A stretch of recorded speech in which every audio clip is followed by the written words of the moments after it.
প্রিয় দেশবাসী, এই জাতির জন্য মহা সংকট সৃষ্টি হবে। কঠোরভাবে প্রতিহত করতে সব ধরনের ব্যবস্থা আমরা নিয়েছি। এই প্রচেষ্টা চলমান থাকবে। নির্বাচনের ব্যাপারে আমি আগেও বলেছি, আবারও বলছি, এবছর ডিসেম্বর থেকে আগামী বছরের জুনের মধ্যে নির্বাচন হবে। আমরা চাই আগামী নির্বাচনটি বাংলাদেশের ইতিহাসে সবচেয়ে অবাধ, সুষ্ঠু ও গ্রহণযোগ্য নির্বাচন হবে। এই জন্য নির্বাচন কমিশন সব ধরনের প্রস্তুতি নিতে শুরু করেছে। রাজনৈতিক দলগুলো ব্যাপক উৎসাহ উদ্দীপনায় নির্বাচনের জন্য তৈরি হতে শুরু করবে বলে আশা করছি। প্রিয় দেশবাসী, গত 16 বছরে শেখ হাসিনা যে ভয়াবহ লুটপাট কায়েম করেছিল, আপনারা সেটার ভুক্তভোগী ছিলেন। ছাত্র জনতার অভ্যুত্থানের মুখে তারা পালিয়ে যাবার সময় এক লণ্ডভণ্ড অর্থনীতি ঢেকে গেছে।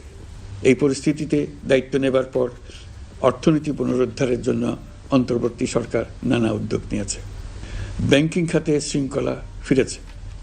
ক্রমান্বয়ে অর্থনীতির অপরাপর সুযোগগুলো ইতিবাচক ধারায় ফিরতে শুরু করেছে। এই সরকারের সবচেয়ে বড় চ্যালেঞ্জ মূল্যস্ফীতি। ফেব্রুয়ারিতে মূল্যস্ফীতি 9.32% নেমে এসছে, যা 22 মাসের মধ্যে সর্বনিম্ন। আগামী জুন মাসের মধ্যে এটি 8%-এর নিচে নেমে আসবে বলে আশা করছি। দেশের ধ্বংসপ্রাপ্ত অর্থনীতিতে স্বস্তি এনে দিয়েছে আমাদের প্রবাসী ভাই বোনেরা। অন্তর্বর্তী সরকার দায়িত্ব নেবার পর থেকে রেমিটেন্স ধারাবাহিকভাবে বেড়েছে।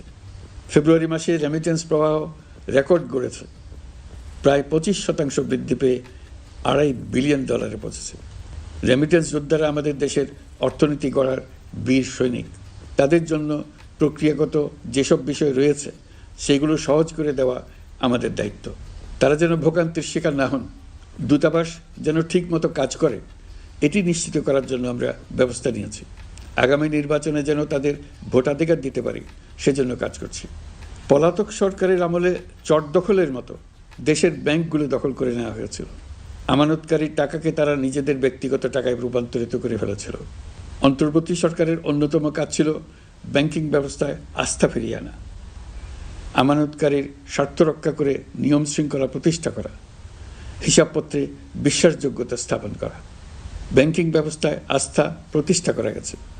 এর ফলে অর্থনীতিতে শৃঙ্খলা ফিরেছে। অন্তর্বর্তী সরকারের অর্জনগুলোর মধ্যে এটা ছিল খুবই গুরুত্বপূর্ণ। গত সরকারের লুটপাটের মহোৎসবে গত 15 বছরে $234 বিলিয়ন পাচার হয়েছে। এটা আমরা জানি।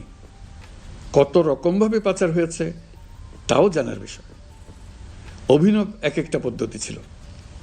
পাচারের একটা পদ্ধতি সবাইকে হতভম্ব করে দিয়েছে।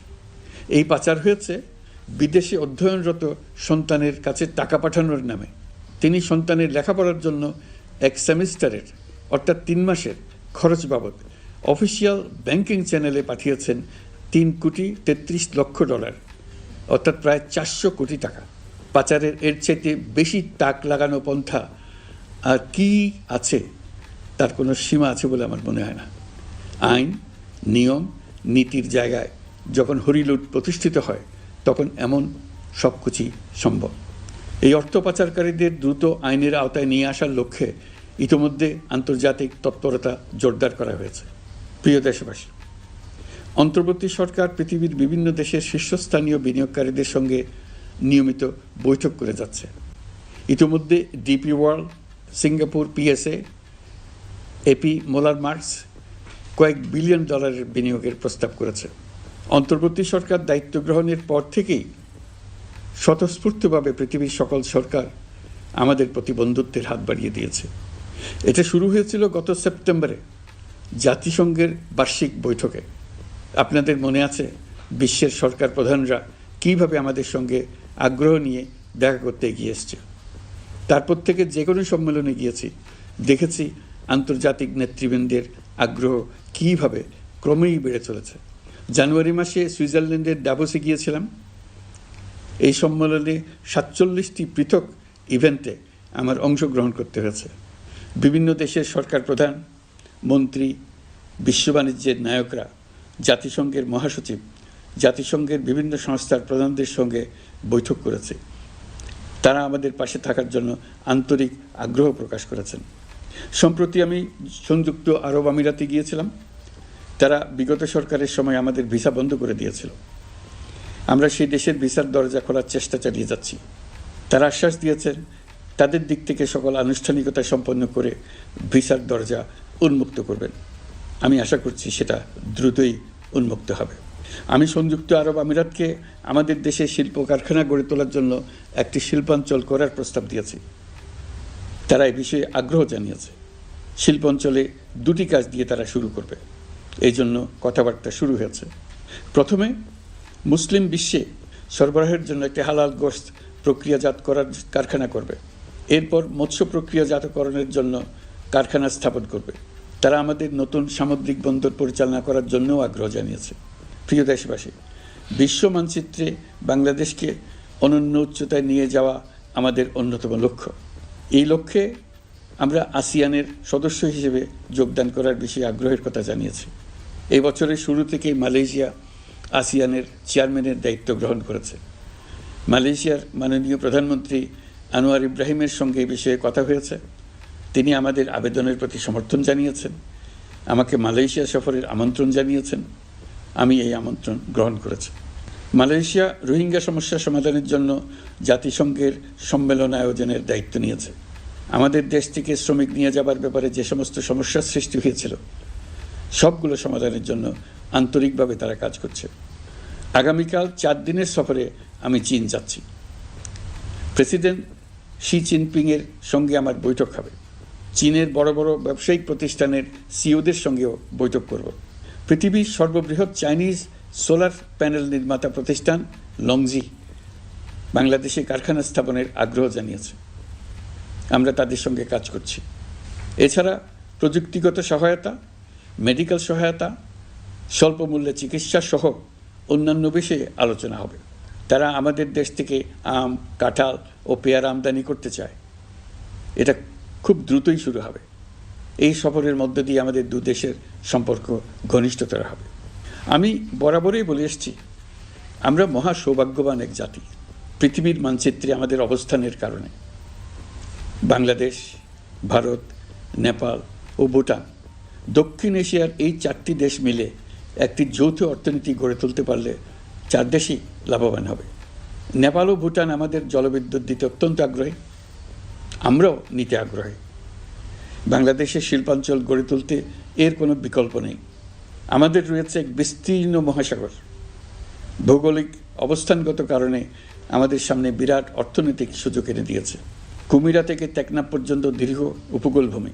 এই দীর্ঘ উপকূল জুড়ে বিরামহীনভাবে অনেকগুলি আধুনিক প্রযুক্তি সমৃদ্ধ আন্তর্জাতিক মানের সমুদ্র বন্দর, শিল্প কারখানা, রপ্তানি প্রক্রিয়াজাতকরণ এলাকা স্থাপন করা গেলে পুরো অর্থনৈতিক অঞ্চলের ভবিষ্যৎ দ্রুত পরিবর্তন সম্ভব। নেপাল থেকে জলবিদ্যুৎ আনতে পারলে জীবাশ্ম জ্বালানির উপর আমাদের নির্ভরশীলতা কমবে। বর্তমানে বিশ্ববাসী পরিবেশ রক্ষায় সচেতন, তারা এটাকেই সর্বোচ্চ অগ্রাধিকার দিচ্ছে। জীবাশ্ম জ্বালানির উপর নির্ভরশীলতা কমিয়ে পরিবেশ বান্ধব বিকল্প পাওয়া গেলে বিদেশি বিনিয়োগকারীদের আরও বেশি মনোযোগ আকর্ষণ করা যাবে। দেশের ক্রমবর্ধমান বিদ্যুৎ চাহিদার পরিপ্রেক্ষিতে রূপপুর পারমাণবিক বিদ্যুৎ কেন্দ্রের কাজ যথাসময়ে শেষ করার বিষয়ে আমরা জোর দিয়েছি। রোসাটমের মহাপরিচালক আমাকে বলেছেন শিগগিরই বিদ্যুৎ কেন্দ্রটি পরীক্ষামূলকভাবে চালু করা হবে। আমাদের পণ্য পৃথিবীর পণ্য। এই পণ্য নেপালে যাবে, ভুটানে যাবে, ভারতের 7 সিস্টার্সে যাবে। প্রতিবেশীদের পণ্য আমাদের এখানে আসবে, সারা পৃথিবীর কাছে পৌঁছে যাবে। এইভাবেই এটি একটি লাভজনক অর্থনৈতিক অঞ্চল হিসেবে দাঁড়িয়ে যাবে। আর এই অঞ্চলের গুরুত্বপূর্ণ ভূমিকায় থাকবে বাংলাদেশ। বাংলাদেশের সবচেয়ে বড় সমস্যা সীমাহীন দুর্নীতি। স্বৈরাচারী সরকার এই দুর্নীতিকে বিশ্বের শীর্ষস্থানে নিয়ে গেছে। দুর্নীতির ফলে শুধু যে সবকিছুতে অবিশ্বাস্য রকম ব্যয়বৃদ্ধি পাচ্ছে তাই না, এর ফলে সরকার ও জনগণের সকল আয়োজন বিকৃত হয়ে যায়। সরকারের লক্ষ্য, নীতিমালা, প্রাতিষ্ঠানিক আয়োজন, সরকারি কর্মকর্তাদের দায় দায়িত্ব যা কিছু কাগজে লেখা থাকে তার সব কিছু অর্থহীন হয়ে যায়। দেশ চলে অলিখিত আয়োজনে। সরকারকে চলতে হয়, ব্যবসায়ীকে চলতে হয়, শিল্পপতিকে চলতে হয়, বিনিয়োগকারীকে চলতে হয়, দেশের সকল নাগরিককে এই অলিখিত নিয়মে চলতে হয়। নাগরিককে এই অদৃশ্য জগতের সঙ্গে মোকাবেলা করে টিকে থাকার বিদ্যায় পারদর্শী হতে সাধনা করতে হয়। দৈনন্দিন জীবনে টিকে থাকা এবং সাফল্য অর্জনের জন্য একটা নতুন ভাষা আয়ত্ত করতে হয়। চারদিকে কী শব্দ বলা হচ্ছে, কাগজে কী লেখা হচ্ছে, তা মনে মনে দ্রুত অনুবাদ করে তার মর্মার্থ বুঝে নিতে হয়। তা না হলে দৈনন্দিন সিদ্ধান্ত নেওয়া যায় না। সবচেয়ে বড় মুশকিল হলো এর কোনো অভিধান নেই। কারণ ব্যক্তি বিশেষে, স্থান বিশেষে, পরিস্থিতি বিশেষে এর অর্থ ক্রমাগতভাবে পাল্টে যায়। পুরো বিশ্ব বুঝে গেছে আমরা জাতি হিসেবে সততার পরিচয় বহন করি না। এটা শুধু জাতীয় কলঙ্কের বিষয় নয়, আন্তর্জাতিক বাণিজ্যে এটা আত্মঘাতী বিষয়। দেশবাসীর মতো আন্তর্জাতিক সম্প্রদায়ও চায় আমরা দুর্নীতিমুক্ত হই, কারণ তারা আমাদের সঙ্গে ব্যবসা বাণিজ্য সম্প্রসারণ করতে চায়। দুর্নীতিমুক্ত হতে না পারলে